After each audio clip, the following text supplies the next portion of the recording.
Hi, I wanted to come here today and share some tips, life upgrade tips actually, that you can implement in your life today and that are totally cost free. I personally practice all of these and they have been really increasing the quality of my own life. Yeah, let's keep this intro short. And let's begin with the first one, which everyone I feel like have heard it 1,000 times, but is daily walking. And I cannot stress enough of the importance of this one because it increases your endorphins and serotonin, which are the chemicals that fight depression, stress, and anxiety. So every time you feel like there is some sort of like very strong emotion starting to like build up in you, just go for a walk. Just go outside and move your body, put the energy to flow, and walk until these sort of emotions have started to calm down. And many people are always like aiming for this like 10,000 steps a day, which I understand it's good to have some sort of like numerical trackable goal. But for me, it's more like moving your body consistently all throughout the day. Like try and fit multiple times of movement a day. For example, a morning walk, a lunch break walk, walk instead of taking a Uber or a bus. And if you notice that you have some empty, boring time, that instead of sitting on the couch and scrolling on your phone, put a podcast on, go for a walk, and you might also learn something new from the podcast. So it's like a win-win situation. And I have to also add that it's a very gentle way for women to move. We have been taught always that a good workout is a high intensity training, but you put your body in a high state of stress compared to if you were to walk and keep your body on the move throughout the day. It will burn the same amount of calories as if you were to take like one high intensity training class a day and the rest of the day you would be sedentary, compared to if you were to walk and move all throughout the day. It would be the same amount of calories, but it just like without the stress on your body. And also one more like good benefit is that if you spend a lot of time during the day to look at screens at a fixed distance, like going outside is really good because you can look far and relax your eyesight, and it really prevents then short-sightedness. The next one is sunshine. This is so essential because did you know that you just need 10 to 30 minutes of sun exposure to be able to start producing vitamin D, and vitamin D is needed for good bone health and to strengthen your immune system. And it's important to actually go outside and just not, look outside the window for 10 minutes because the actual like window glass is blocking the UVB rays, which are the ones that are needed to create the vitamin D.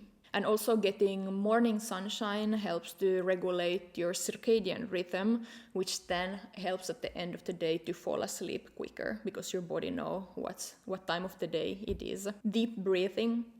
It's a very simple practice, but powerful. Taking a long, deep, slow breath, calm your heart rate and lower your blood pressure. It really slows you down and helps you focus on only one thing, because usually during the day we are focused on 50 things at the same time, but when you allow yourself to focus on only one thing, it really brings you back to the moment and calms you down, which then triggers hormonal processes in your body that helps you regulate then your blood pressure and heart rate. Deep breathing is the foundation of meditation, which brings me then to the next tip, which is meditation and stillness.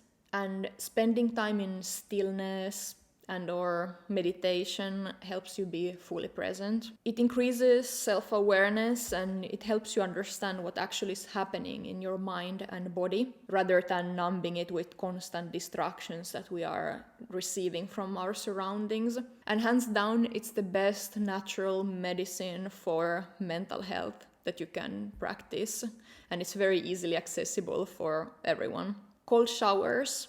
I have started doing this in the morning or after I have worked out, and cold showers boost circulation and it gives you this rush of good energy, and it's nothing better than after a good workout, go to the shower, turn the faucet into the coldest setting and just like jump underneath the cold water. And also like your body is trying to resist it, your body is trying to talk or like your mind is trying to talk you away from doing that, but once you do it, it becomes easier and easier every time you do it. And I mean, it's like proof that you can really like strengthen your mind. The more you do it, the easier it gets. Restful sleep. This is probably the most important of them all. I'm always aiming to get 8 hours of sleep. That's when I feel the most like clearest in my mind. I feel the most rested. I feel the most like when I wake up, I feel like I'm ready for the day and do things. Nowadays, when you see your environment, it's very hard to prioritize sleep because we have a million distractions and our life is very productivity focused, which sees that sleep is non-productive, is just for the lazy people, which is the total opposite. That's the thing that should be prioritized the most. That's the most productive thing that you can do for yourself. During the night, your body heals and repairs itself, and it does a lot of processing. It's working hard, and the list of benefits from getting enough restful sleep is long. I actually wrote a couple down, which I'm gonna read now because it's long. So, it repairs and regenerates cells, which is great, keeps you looking young. It strengthens the immune system by fighting whatever illnesses you're having. You know, like when you have a fever, you feel very tired. It's just your body's way of saying that, hey, go to sleep and let me deal with the situation. It balances the hormones, especially the ones that regulate hunger, stress, and growth. Okay, as a side also, your skin will look better and you won't look puffy when you wake up. Sleep supports healthy blood pressure and cardiovascular function. Sleep helps regulate weight. When you sleep bad, your metabolism gets disrupted and you get hungrier and crave more stuff. Yes. Sharper memory, as it helps to consolidate information and strengthens learning during nighttime. You know, the way of saying that I'm gonna sleep on it.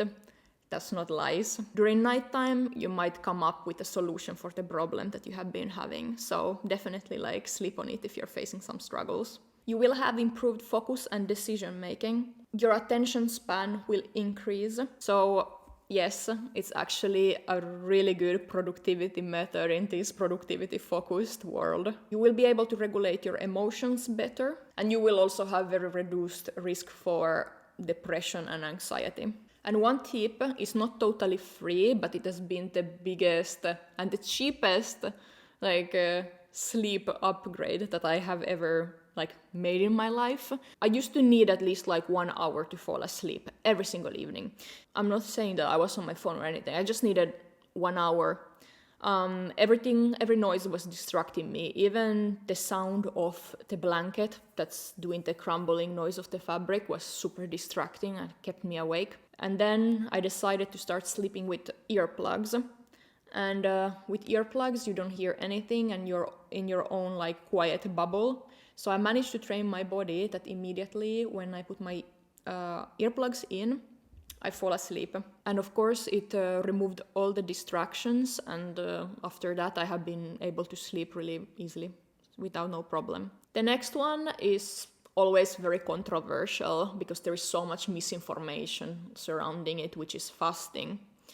If you don't have any eating disorders or you know how to eat intuitively, and if you're a woman, you're aware of your menstrual cycle and in which phase you are in, fasting can be extremely beneficial for you. And when it's done right in the correct way, it can be beneficial for cell repairing. And this process is called autophagy. And this is a way to give your digestion system a break because it's constantly processing something.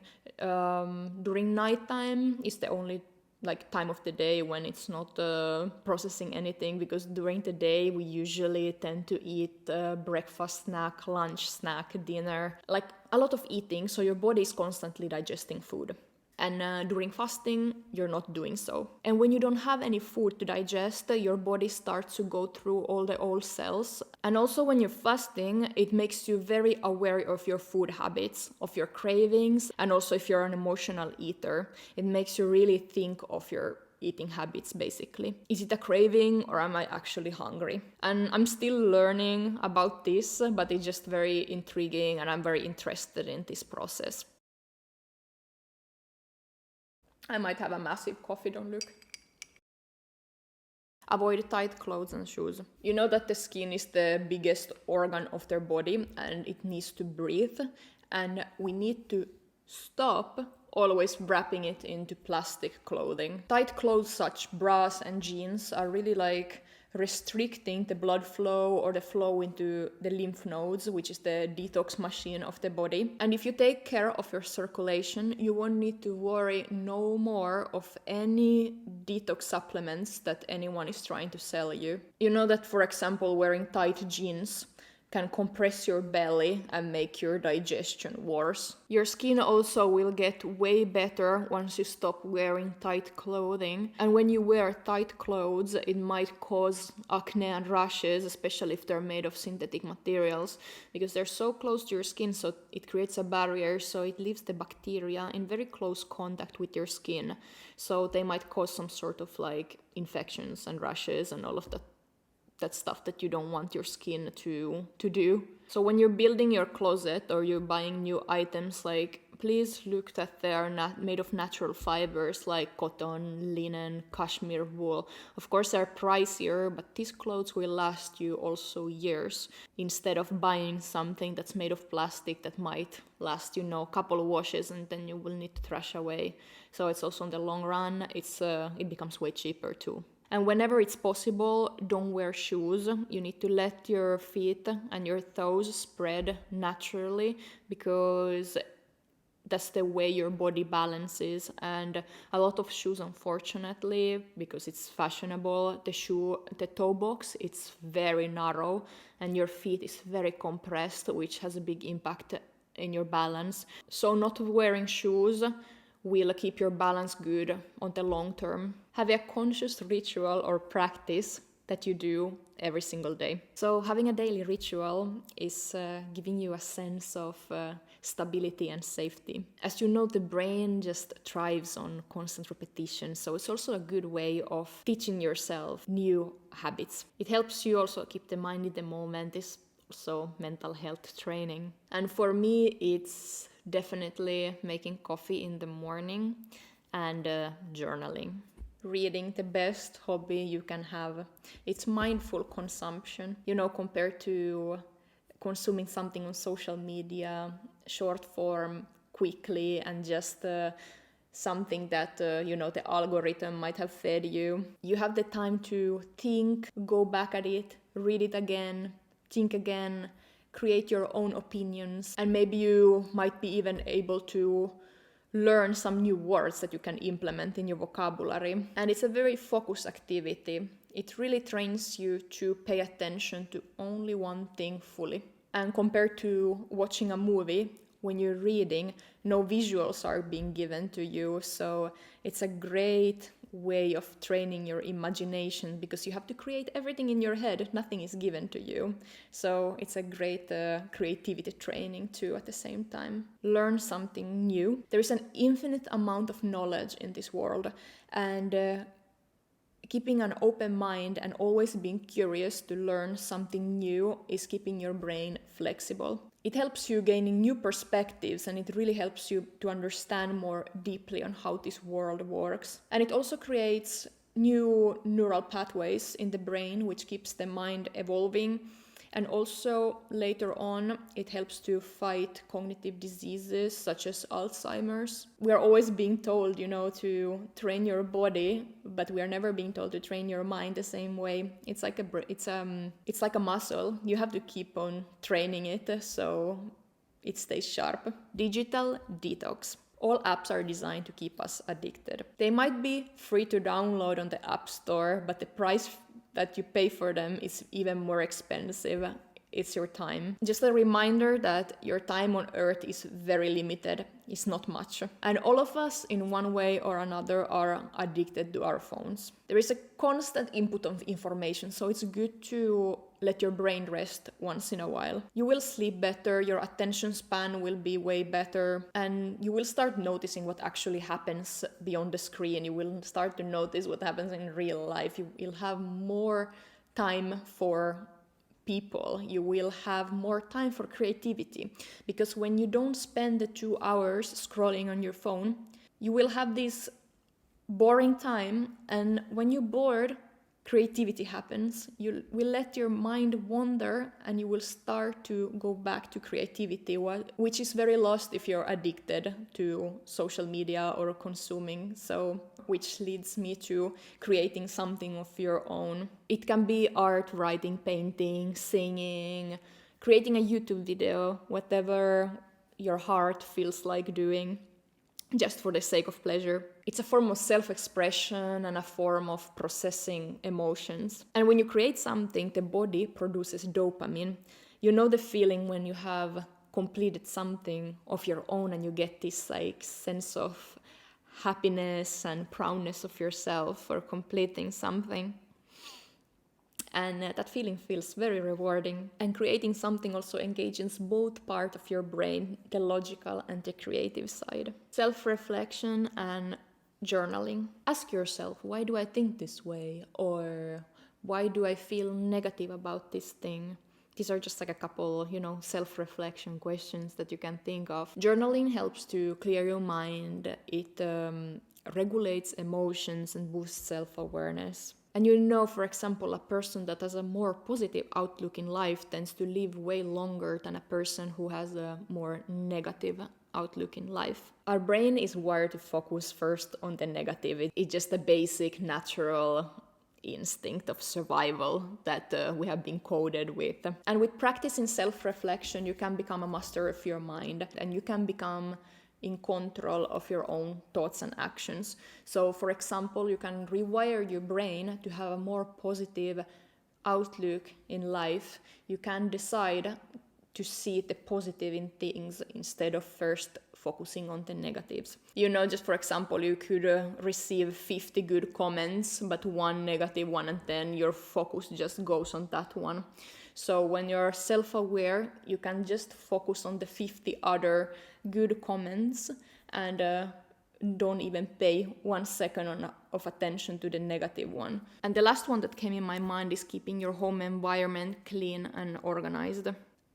Coming back home to a place that is very well kept, organized, clean, that looks like you, triggers a sense of safety and comfort. A welcoming home is this calm space that, when you come back home, it just cleans all the strong energies that you're bringing in from the outside world. Create your cozy little space to help you recharge. So I think that's all of the tips for today.